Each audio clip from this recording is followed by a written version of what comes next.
Here we have Speyer Cathedral, also in Germany, built around the same time period, 11th century. All right, and in this church, we've got we see the side aisles. Okay, we see the nave, we see the crossing, we see the transept, we see the apse. What would tell you that this is probably not a, I don't know, a pilgrimage church? Yeah, there's no really a lot of side chapels for relics, and there really isn't an ambulatory around the other end. And so more than likely this was not on a pilgrimage route, and it wasn't designed for that that function. We do see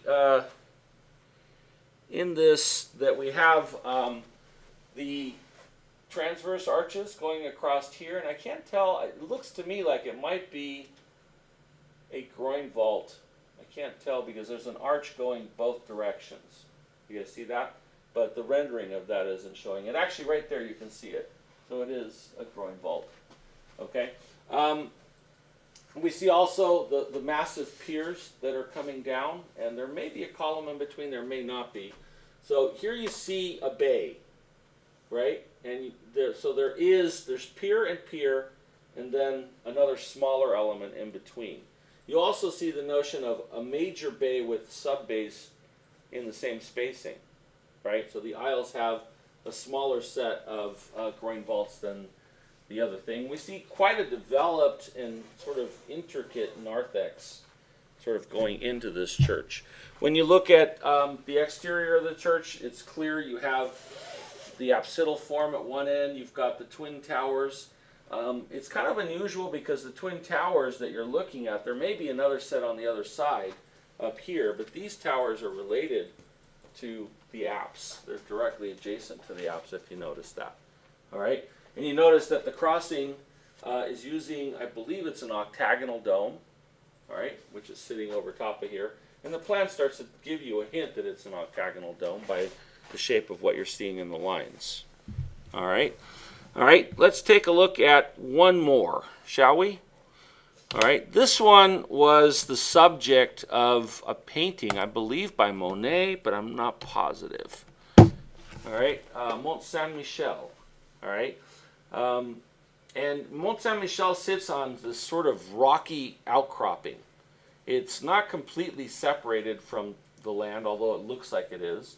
Water at high flood will come all the way around it, but most of the time it's accessible. So you can see that in Mont Saint-Michel we have this idea of the side aisles once again expressed. We have the double ambulatory. We have multiple sort of side chapels, radiating chapels on the side.